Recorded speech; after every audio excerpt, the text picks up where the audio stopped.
اس عشق پر بات کرتے ہیں جس عشق نے کائنات کے جمادات کو زندگی بخش دی۔ وہ ایسا عشق تھا، وہ ایک ایسی تڑپ تھی جس نے سوکھی ہوئی لکڑی کو بینائی گویائی دے دی، اور وہ عشق ایسی عظمت ہے جس نے گنگ پتھروں کو زبان دے دی۔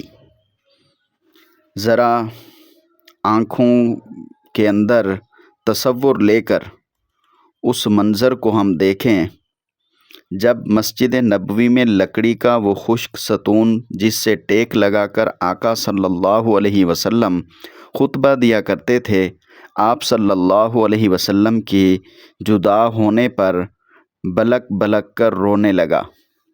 بخاری شریف کے اندر روایت آتی ہے کہ حضرت جابر بن عبداللہ رضی اللہ عنہ فرماتے ہیں، جب ممبر تیار ہو گیا اور حضور صلی اللہ علیہ وسلم اس پر تشریف لے گئے تو اس ستون سے ایسی آواز آئی جیسے کوئی حاملہ اونٹنی درد زہ سے کرہا رہی ہو۔ عشق مصطفیٰ صلی اللہ علیہ وسلم صرف انسانوں کا خاصہ نہیں ہے، یہ ہمیں اب معلوم ہو رہا ہے، بلکہ مدینے والے کی محبت تو کائنات کے ذرے ذرے کے خمیر میں گوندھ دی گئی ہے۔ لکڑی روئے تو ہم اسے معجزہ کہیں، اور اگر امتی کا دل تڑپے تو لوگ اسے جنون کہیں۔ اگر لکڑی فراق میں رو سکتی ہے تو اے شاہد، اے انسان، تیرے سینے میں دھڑکتا ہوا دل کس دن کے لیے ہے؟ جہاں فراق میں نبی کریم صلی اللہ علیہ وسلم کی جدائی میں کھجور کا تنا لکڑی رو پڑی، وہیں ملاپ نبوی صلی اللہ علیہ وسلم بھی دیکھیں۔ آقا صلی اللہ علیہ وسلم کے ملنے کی وجہ سے، چھونے کی برکت سے پتھروں نے بھی اپنی خاموشی توڑ دی۔ امام بہقی رحمۃ اللہ علیہ نے دلائل النبوہ میں اور اسی طرح مجمع الزوائد میں بھی علامہ ہیثمی نے رحمۃ اللہ علیہ نقل کیا ہے کہ حضور صلی اللہ علیہ وسلم نے مٹھی میں کنکریاں لیں تو ان سے سبحان اللہ کی تسبیح سنائی دی۔ اللہ اکبر! یہ کنکریاں اس لیے نہیں بولیں کہ انہیں زبان مل گئی تھی، بلکہ یہ اس ہاتھ کا کمال تھا جسے اللہ نے کائنات کی کنجی عطا فرمائی تھی۔ علماء دیوبند کا مسلک نہ غلو کا نام ہے اور نہ تکثیر کا، درمیانی اور صحیح راستہ یہی ہے۔ ہمارا عقیدہ یہی ہونا چاہیے کہ پتھر تو کیا، اگر اللہ کا نبی صلی اللہ علیہ وسلم اشارہ کر دیں تو اللہ کے حکم سے شجر و حجر سجدے میں گر جائیں۔ یہ معجزہ اس بات کی دلیل ہے کہ حضور صلی اللہ علیہ وسلم صرف انسانوں کے لیے نہیں بلکہ پوری کائنات، جمادات، نباتات اور حیوانات کے لیے رحمت للعالمین بن کر آئے۔ اگر لکڑی آپ صلی اللہ علیہ وسلم کی جدائی برداشت نہیں کر سکی تو ہم مسلمانوں کو بھی چاہیے کہ آپ صلی اللہ علیہ وسلم کی سنتوں کو، طریقے کو زندہ کر کے خود کو زندہ دل انسان بلکہ زندہ دل مسلمان بنائیں۔ اسی طرح اگر پتھر آپ صلی اللہ علیہ وسلم کی عظمت کا کلمہ پڑھ سکتے ہیں تو ہمیں چاہیے کہ ہم بھی اپنی زبانوں کو ذکر رسول صلی اللہ علیہ وسلم اور درود و سلام سے معطر کر دیں۔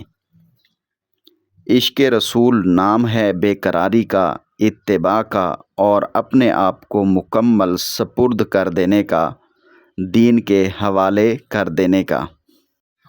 حضرت ابوذر غفاری رضی اللہ عنہ سے روایت ہے، وہ فرماتے ہیں کہ میں نے رسول اللہ صلی اللہ علیہ وسلم کو دیکھا کہ آپ صلی اللہ علیہ وسلم کے ہاتھ میں کچھ کنکریاں تھیں، پس ان کنکریوں سے تسبیح سبحان اللہ کہنے کی آواز آنے لگی جیسے شہد کی مکھیوں کی بھن بھناٹ ہوتی ہے۔ پھر آپ صلی اللہ علیہ وسلم نے وہ کنکریاں حضرت ابوبکر صدیق رضی اللہ تعالیٰ عنہ کے ہاتھ میں دیں تو ان کے ہاتھ میں بھی تسبیح پڑھنے لگیں۔ پھر آپ صلی اللہ علیہ وسلم نے وہ کنکریاں حضرت عمر رضی اللہ تعالیٰ عنہ کے ہاتھ میں دیں تو ان کے ہاتھ میں بھی تسبیح پڑھنے لگیں۔ پھر آپ صلی اللہ علیہ وسلم نے وہ کنکریاں حضرت عثمان غنی رضی اللہ تعالیٰ عنہ کے ہاتھ میں دیں تو ان کے ہاتھ میں بھی تسبیح پڑھنے لگیں۔ یہ دلائل النبوہ للبہقی اور مجمع الزوائد للہیثمی ان کتابوں میں موجود ہے۔